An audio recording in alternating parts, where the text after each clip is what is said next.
Boa noite a todos. Sejam bem-vindos à Atitude de Amor.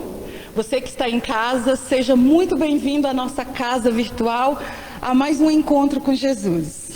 Que nesta noite alegre possamos receber as palavras do Evangelho que irão acalentar os nossos corações. Nós começamos com algumas mudanças já este mês. Para quem está chegando aqui hoje, que está chegando aqui no online hoje, vamos esclarecer que nós faremos uma prece inicial. Em seguida, nós teremos a explanação do Evangelho. Após a explanação do Evangelho, nós teremos a leitura das psicografias que estão acontecendo na nossa casa atualmente. Teremos a leitura aqui da psicografia que é feita no geral. Após a psicografia, retorno para que possamos fazer a nossa prece do passe, a nossa vibração e a nossa prece final, ok? Então, neste momento, mais uma vez, serenando os nossos corações, buscando a imagem do nosso Mestre Jesus, vamos nos sentir envolvidos no Teu amor.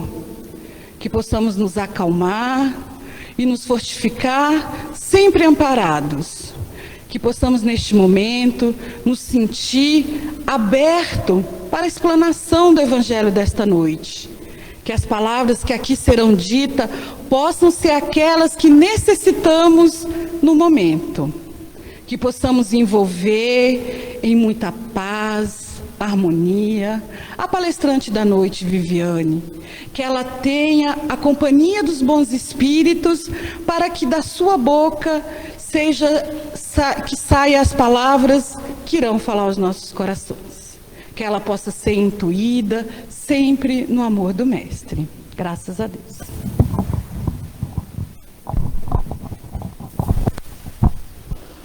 Boa noite a todos os presentes, boa noite a você que está em casa. Mais uma vez, obrigada pela atenção, pela dedicação. E a proposta de hoje, como nós já falamos em outros momentos aqui, é uma reflexão. Uma profunda reflexão, por alguns momentos.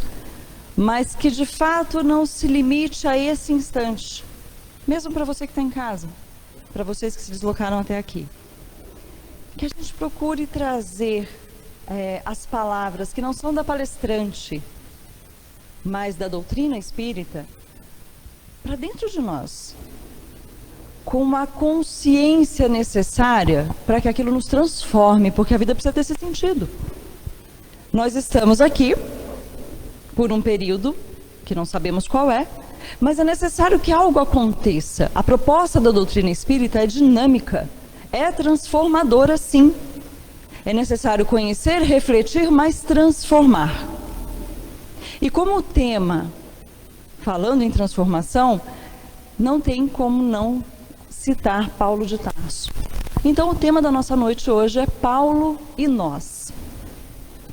Quando me ofereceram o dia para fazer a palestra e pediram para mim, Viviane, que tema você gostaria de desenvolver? Pensei. E fiquei com algo que eu já trazia em mente há um tempo, que é um paralelo da vida de Paulo de Tarso com a nossa vida. E aí a maioria vai falar, mas como assim? Paulo foi Paulo? Sim, Paulo foi Paulo. Como Cláudio é Cláudio. Como Mira é Mira, como Viviane é Viviane, como cada um de você que está em casa é você. Portanto, de acordo com aquilo que o Pai espera de nós, a vida nos desafiará sempre, como fez a Paulo. Então, para a gente começar a fazer esse paralelo, eu não diria uma comparação, acho que comparação não é uma palavra que caiba bem, mas um paralelo da jornada de Paulo de Tarso com a nossa jornada. Então, primeiro vamos viajar lá no tempo, Vamos voltar a quase 2000 anos atrás. O ano era 2034, indo para 35, Jesus já havia desencarnado. E surge na figura de Paulo, um doutor da lei. E o que era ser um doutor da lei na época de Paulo? Paulo era uma personagem extraordinária. Emmanuel diz isso na abertura do livro, Paulo e Estevão. E aí já fica a dica para quem não leu. Quem já leu, tenho certeza que já leu mais de uma vez. Quem não leu, leia. Emmanuel já diz claramente que era uma figura extraordinária.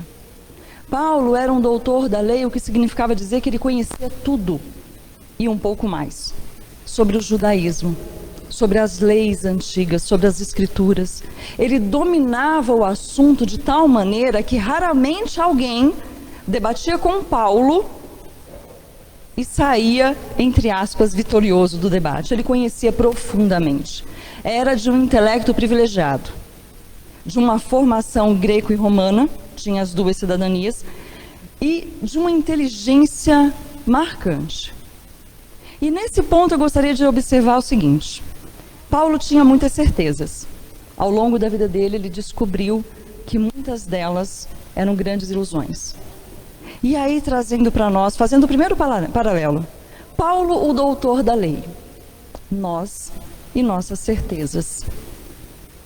Quanto da vida a gente acha que sabe e quantas certezas a gente carrega, de tal maneira que muitas vezes nos tornamos até inflexíveis a mudanças, porque temos certeza, porque achamos e sabemos que aquilo que nós estudamos ou aprendemos ou alguém nos passou é a realidade, nada vai se modificar.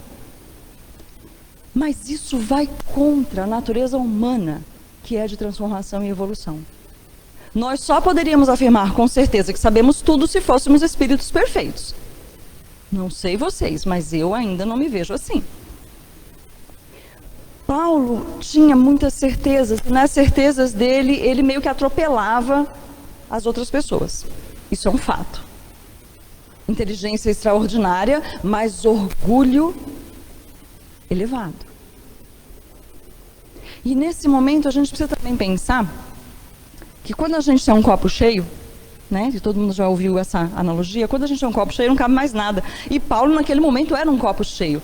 Mas como a vida sempre encontra uma forma, quando nós trazemos o nosso copinho cheio em alguma circunstância da vida, seja ela em qual setor da nossa vida for, na profissão, na relação familiar, em qualquer circunstância em que achamos que nossa certeza se sobrepõe à de todos os outros, nós começamos a mostrar o nosso copo um pouco cheio.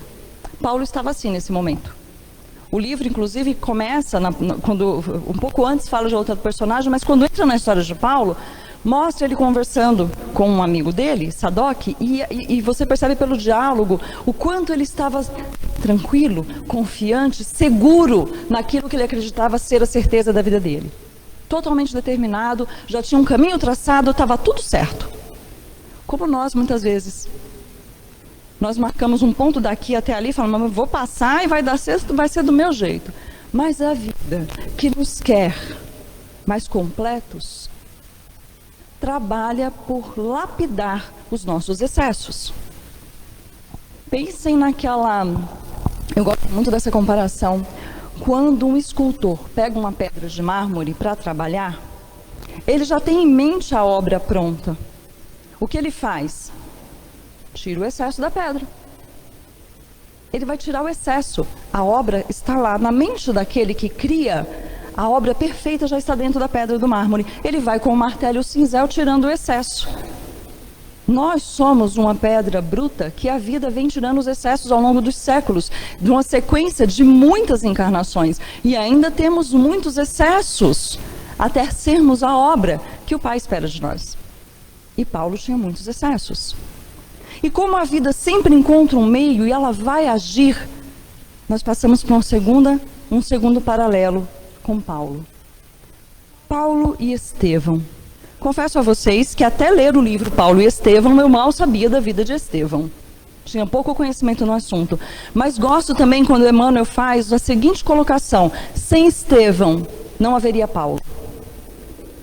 E para ilustrar essa percepção do quanto as pessoas ao nosso redor são importantes nessa transformação, nessa lapidação dos nossos excessos, eu venho, no livro Vinha de Luz, tem uma colocação de Emmanuel sensacional. Ele diz o seguinte: as pessoas e as circunstâncias expressam a vontade de Deus a nosso respeito.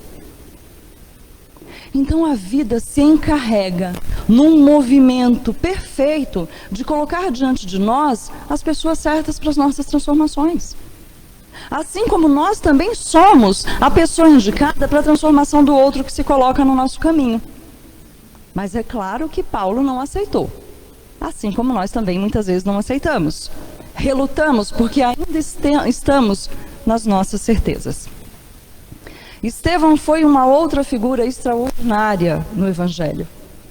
E é interessante de pensar que, desses eu assisti uma palestra de um palestrante conhecido, Haroldo Dutra Dias, ele falava assim, Paulo confrontou Estevão, e Estevão, na sua serenidade, mostrou um caminho novo a Paulo. E Paulo não estava acostumado a ser confrontado no diálogo e ser vencido. Isso mexeu com o orgulho dele. Nada que a gente não passe de vez em quando, né? Alguém falar alguma coisa e a gente ter a nossa certeza abalada e aquilo, a adrenalina, né, ferve, o sangue sobe para a cabeça. Por quê? Porque nós não estamos preparados para perder os nossos excessos da pedra que ainda somos. Estevão, que já avançava no conhecimento cristão, diz a Paulo verdades de uma forma muito sutil, sem agredir, coisa que a gente também ainda está aprendendo a falar, né? Verdade sem agredir.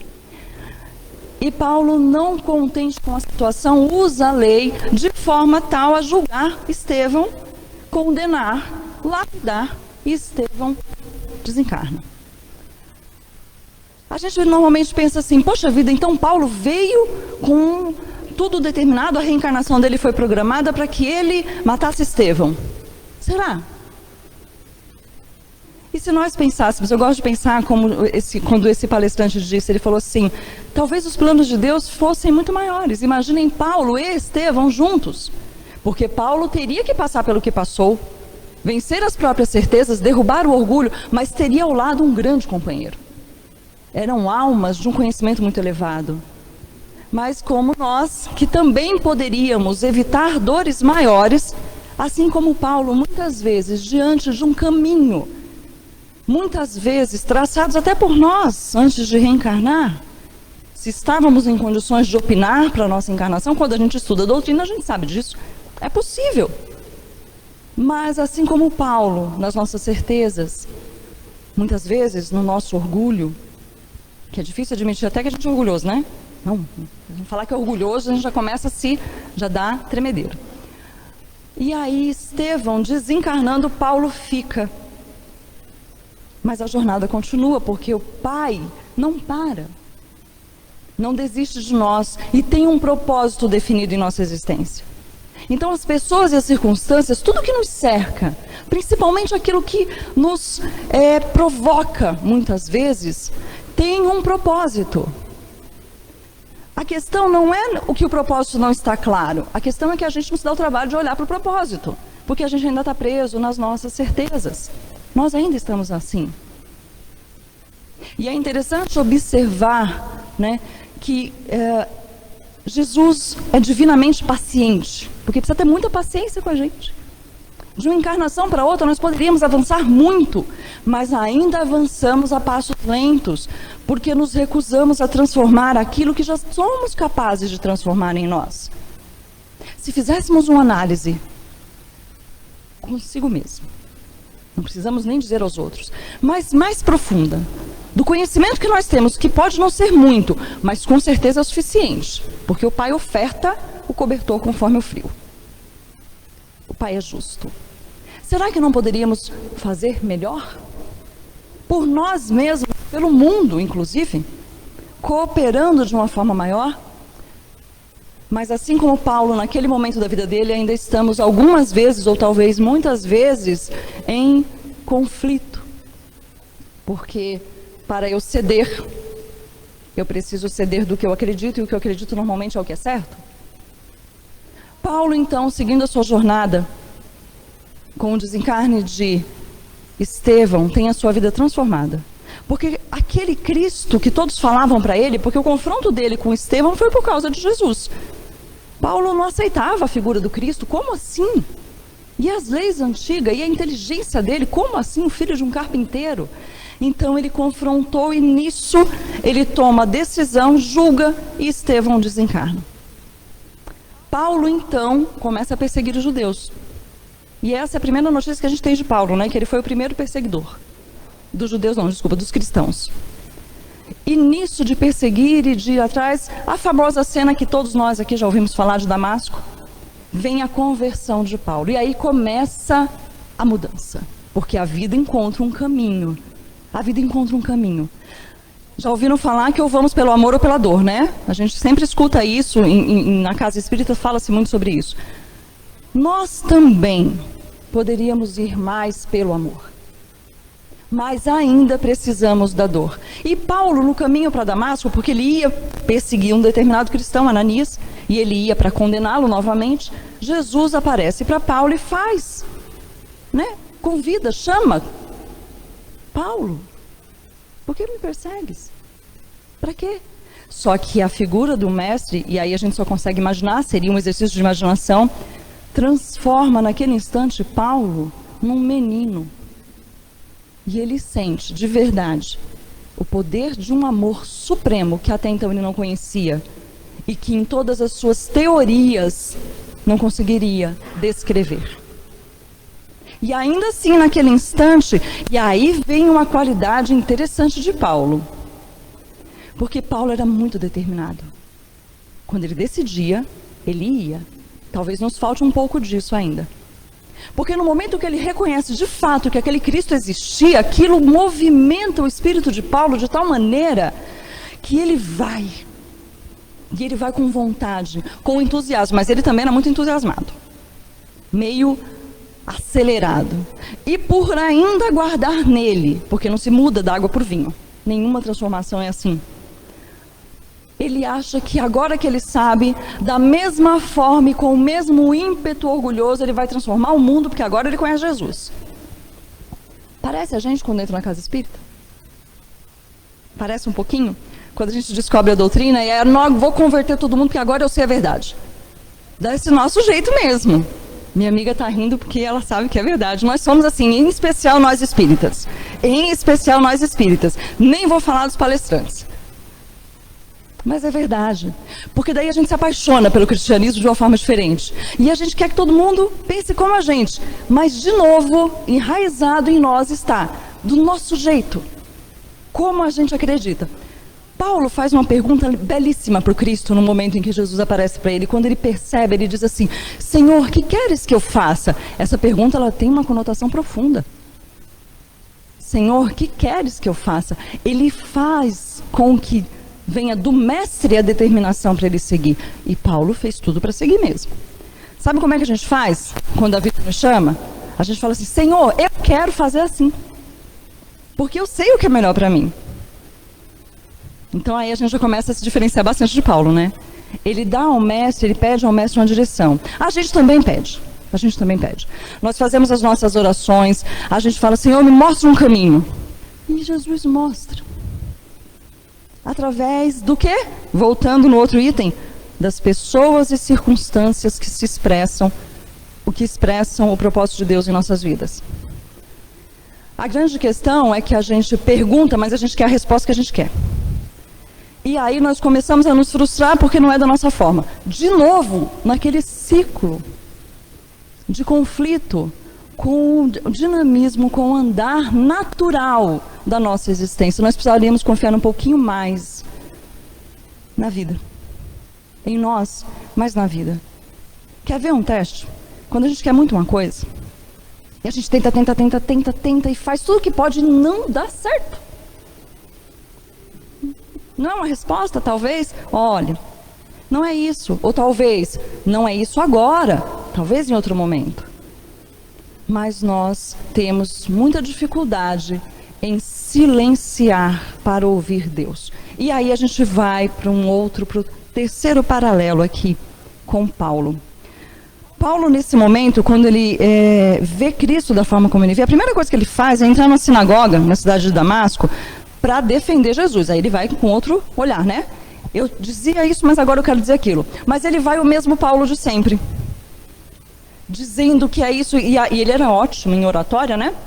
Então ele vai da mesma forma. Ainda existia nele muita arrogância, muito estrelismo. Paulo é escorraçado. E algumas vezes a vida faz isso com a gente reclama. Quando a vida dá uma sacudida, não, você está errado, não é desse jeito. A gente se ofende, a gente se magoa, a gente se dói, mais do que deveria. Porque normalmente vem uma grande lição quando a vida dá uma sacudida na gente. Paulo levou algumas sacudidas que, meu Deus.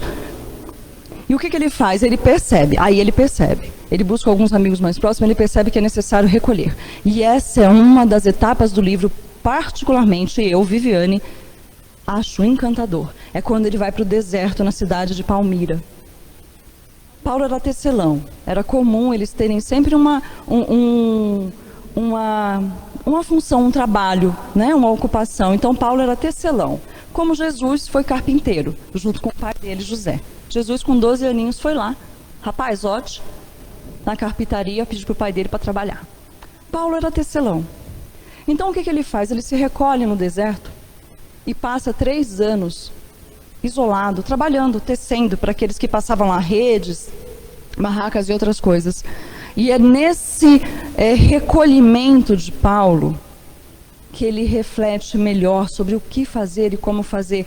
E as ilusões ali começam a se quebrar. E é um processo doloroso. E é doloroso para todos nós, para cada um de nós. A dor, inclusive, precisa ser vista com mais clareza por nós. Ela ainda é necessária. Quando ela não for mais necessária, Deus sabe. Ele não perdeu o controle da situação. E Paulo passa por um processo de solidão intensa. E aquilo machuca a alma ao mesmo tempo que tira o excesso. Lapida. Vai deixando o espírito mais belo. Embora fisicamente ele estivesse bastante abatido, queimado do sol, magro. E ele tinha um porte atlético, disse. Nesse recolhimento de Paulo, esse deserto, no livro Pão Nosso, tem eu não vou lembrar o número do capítulo, mas tem um capítulo que fala o deserto. E é bonito pensar nisso e refletir sobre quanto é necessário, muitas vezes, nos recolhermos um pouco.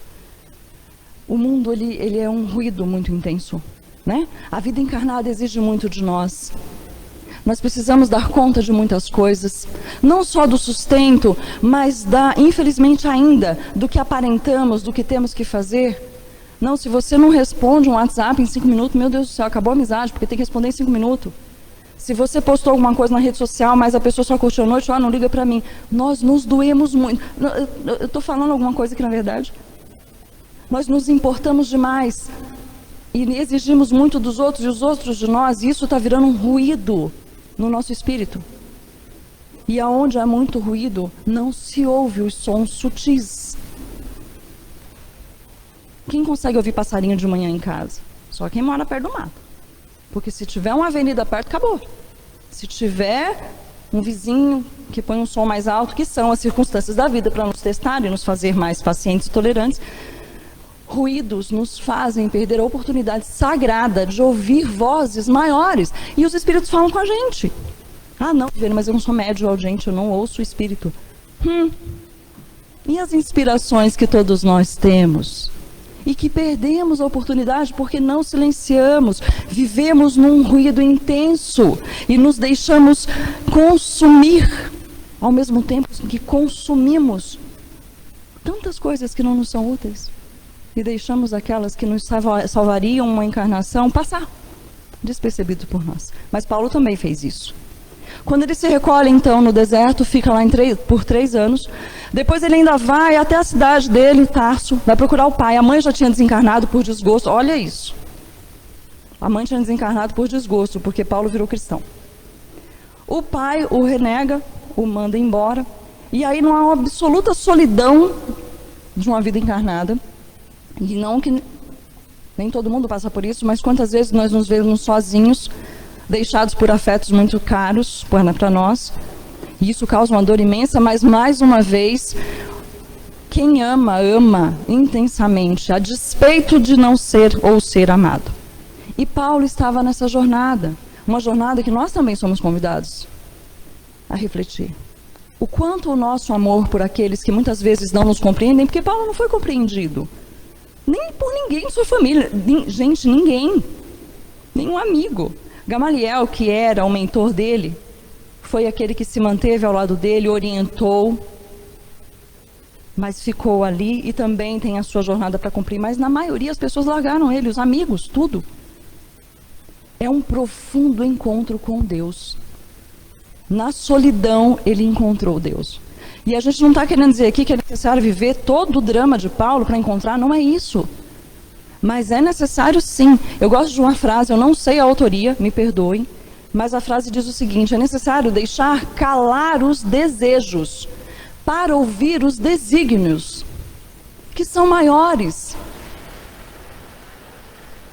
A gente acha que sabe o que é melhor para nós. Nós temos uma vaga ideia, porque nós temos os nossos desejos, mas com certeza os desígnios são maiores e mais bem articulados a nosso favor. Mas nós relutamos, muitas vezes, consideravelmente muitas vezes, em abraçar o que a vida nos oferta. Temos muita resistência em deixar Jesus se aproximar de nós através das pessoas e circunstâncias, como é colocado aqui. E essa luta de Paulo, porque a partir desse momento, quando ele está só, quando ele é deixado pela família, por assim dizer, é necessário lembrar que ele se sente só, mas ele nunca esteve. Estevão, do plano espiritual, o acompanhava o tempo todo, assim como a sua noiva, que era irmã de Estevão. Porque o mestre é magnífico, é perfeito. Ele coloca ao lado daquele, ao lado do algoz, a própria vítima. E eles caminham numa jornada que duraria ainda mais 30 anos, em que Estevão, como espírito, ampara Paulo. Quem aqui não tem também ao seu lado o seu próprio Estevão? Todos nós temos um espírito amigo, e eu gosto muito do que a nossa Madalena aqui na casa, quando eu fazia o curso aqui na casa, uma vez ela falou: mentor, o anjo da guarda, é aquele cara, é aquela pessoa que quando a gente foi reencarnar, ele gostava tanto da gente que ele falou assim: Senhor, deixa eu ir junto.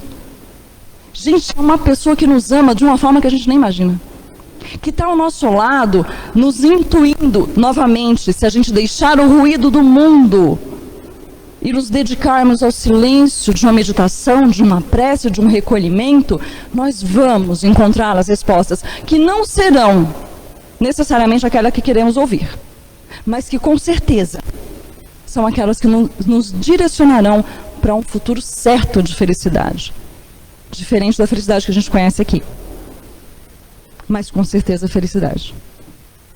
Paulo vai seguindo a sua jornada, acompanhado por esses espíritos, e aí a luta é imensa, porque ele sai peregrinando, levando a palavra onde ele ia. É uma luta imensa, essa era a jornada de Paulo. E aí entra uma coisa interessante, a gente pensa assim, né? Jesus escolheu Paulo e lhe deu uma missão de transformar o mundo. Há uma inversão aí que a gente às vezes não percebe. Jesus chama Paulo para transformar Paulo. Jesus convoca Pedro para transformar Pedro. Quando a gente estuda Pedro, também é uma jornada interessante, porque Pedro era rude, era até meio grosso às vezes, no jeitão dele de ser, um pescador bem rude.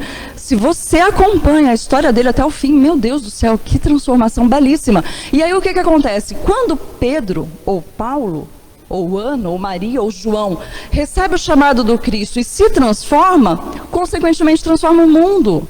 Porque o Pai, Ele não nos traz para sermos missionários simplesmente. Isso vai ser quando formos muito grandes.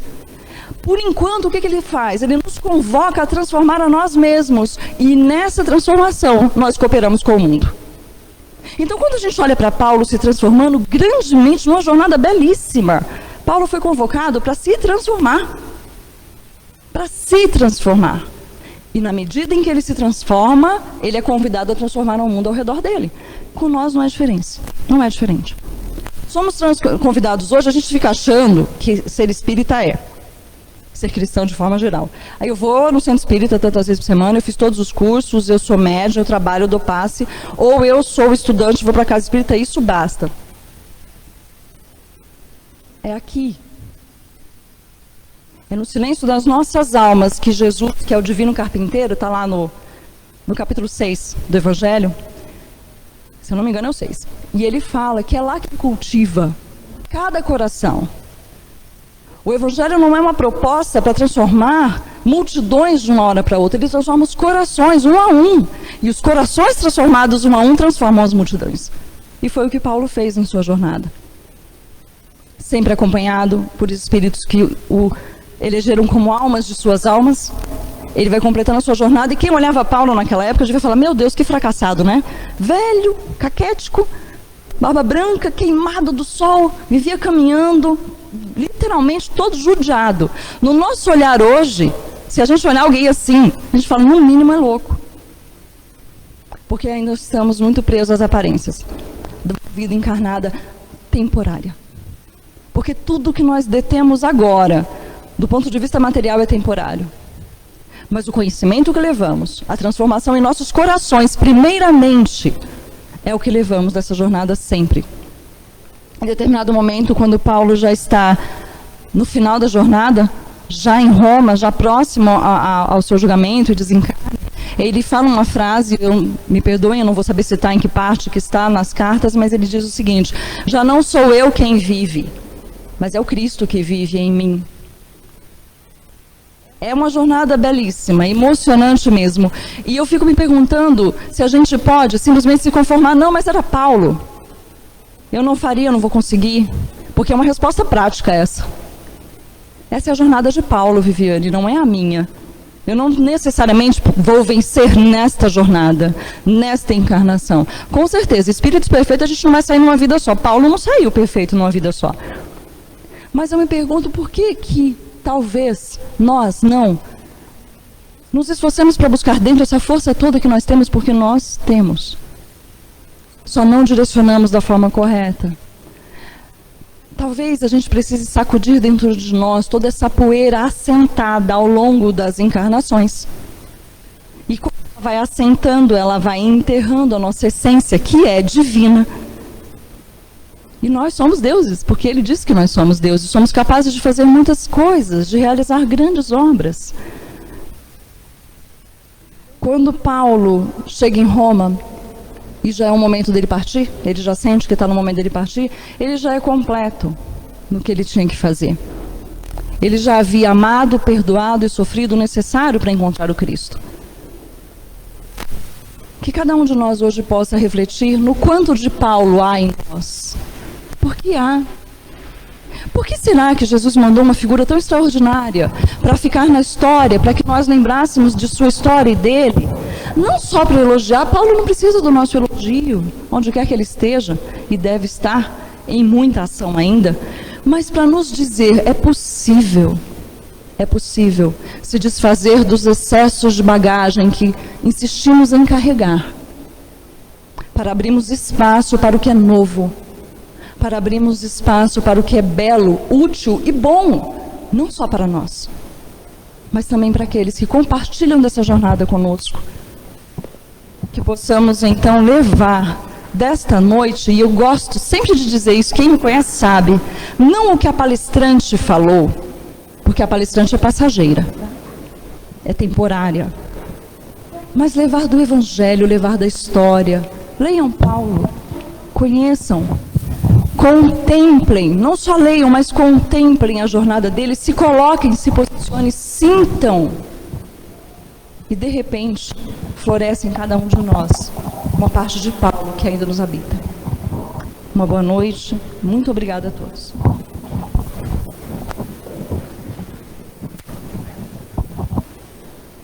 Pessoal, quero apresentar para vocês a Tatiane, que vai fazer a leitura das psicografias desta noite. 3, Tati? 3 psicografias. Não saiam daí, porque eu volto para as preces finais, das nossas vibrações, tá? Ela vai fazer a leitura e eu retorno novamente. Boa noite. Eu vim aqui ler algumas mensagens de esperança lá do mundo espiritual que foram mandadas. Carlos, que vida de agonias e sofrimento, né, filho? Anos e anos de dores, uma prisão sem fim.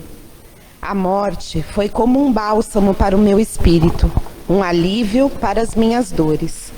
Meu corpo já não suportava mais tantos anos de chagas e dores. Não me recordo quanto tempo eu dormi, mas acredito que não foram poucos dias. Escrevo esta carta como se você estivesse ao meu lado, lembrando nossas longas conversas nas madrugadas em que você deixava o seu sono sagrado para cuidar das minhas feridas. Filho querido, suas orações foram por mim sentidas nos momentos mais angustiantes. Em suas orações me sentia mais forte e mais próxima de ti. Filho amado, o que mais me alegra é ver você confiante em Deus. Tudo é de Deus. A saudade que eu sinto em te abraçar é muito grande. Espero, com grande confiança em Deus, que um dia poderemos nos abraçar novamente. Eu te amo, filho. A escuridão sempre passará e um novo dia surgirá para iluminar os seus caminhos. Ida. Muito boa noite, amigos queridos. É com grande alegria que me apresento aqui diante de vocês a lhes contar um pouco de tudo que aqui vivi. Meu nome é Antônio. Faleci com meus 87 anos. E assim como vocês sabem, daqui nada levei a não ser a boa vontade que já habitava em meu coração, nas épocas da mocidade, no tempo em que servi na obra do Senhor. Meus amigos, assim como vocês, também tive o prazer de, durante a vida, servir ao Senhor. Digo, em vida da matéria, porque a verdadeira vida é essa, em que aqui me apresento. Fui servo, humilde e fiel, servindo pouco e muito me foi ofertado, não o muito aí da terra, mas o muito em leveza de paz de espírito. Aqui, e somente aqui, pude realmente contemplar as belezas divinas e compreender que servir ao Cristo aí na terra é ainda ínfimo e sutil, pequeno, mas consolador. Daqui percebemos as possibilidades, nos atentamos para o verdadeiro trabalho, enquanto na terra ainda nos perdemos nas desilusões do seu pseudo-acreditar. Ainda temos enraizados em nossas almas os desvarios do servir a Cristo com orgulho, com vaidade, com egoísmo e até com preconceitos. Daqui entendemos o real sentido do servir, que não tem nada de subalterno, sem nenhum sentido de minoridade ou servidão cega. Aqui compreendemos, meus amigos, que o amor cobre uma multidão de pecados e que nada daquilo que ainda vos impede de crescer realmente é motivo de retrocesso ou de paralisação. Ah, meus amigos, se soubessem que todo impedimento, todo equívoco está somente em vossas cabeças e que se adiante agissem sem nenhum resquício de culpa, vossas vidas saltariam, cintilariam entre as estrelas. Perdoem-me, meus amigos, tenham dentro de si o sentimento de filiação, de aprendizado. Olhem ao redor. Alguém vos pune? O Mestre também não. Então caminhem, continuem, cumpram o seu papel e está tudo certo. Avancem na caminhada e todo o resto lhe será atribuído. Dia desses, retorno para contar um pouquinho sobre a minha insossa história. Um abraço amigo do Antônio, que assim como vocês serviu e ainda serve nas lidas do Cristo. Fiquem com Deus. Sonho um dia retornar a esta terra, terra querida que me ensinou e me fez crescer. Quando criança, tive um lar abençoado, que me viu crescer, pais que me amaram como nunca fui amado. A escola da vida terra me ensinou a ser uma pessoa melhor. Minha vida foi breve, 16 anos de estadia na terra, mas foi o combinado com Deus e o suficiente para o meu espírito se banhar na fraternidade divina em forma de um núcleo chamado família. Aos meus pais, uma gratidão imensa terei pelo resto da eternidade. Laços de amor se formaram que serão eternos. Não se sintam tristes com a minha partida. Estava tudo programado por Deus. É o Pai que dirige as nossas vidas. Espero um dia retornar, quiçá nesta mesma família. O amor sempre nos unirá.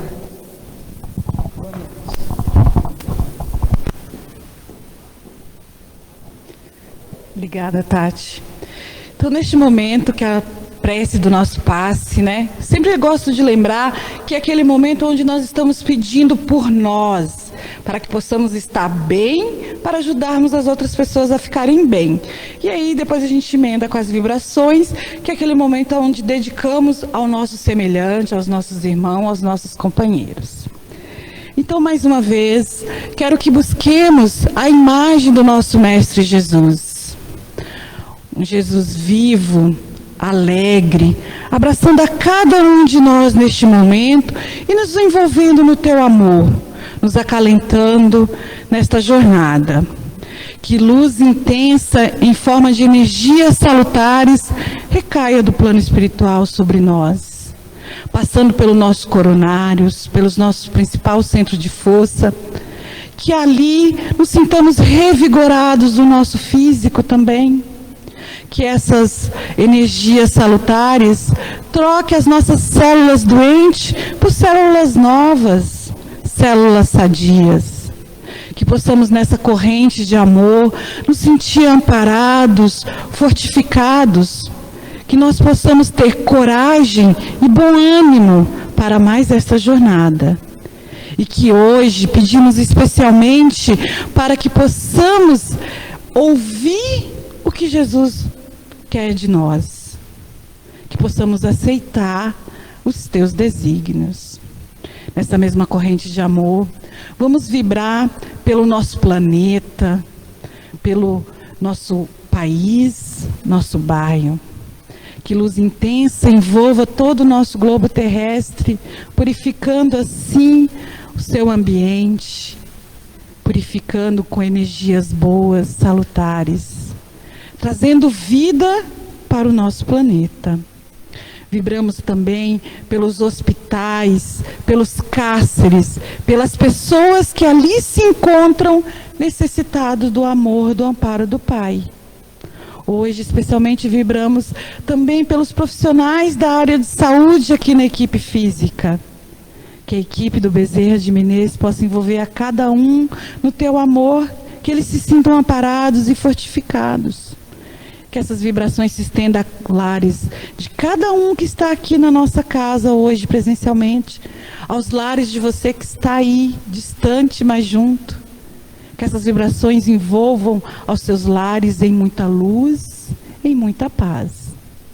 Agradecido ao Mestre por mais uma oportunidade do encontro com Ele, que possamos estar juntos novamente na próxima semana. Graças a Deus.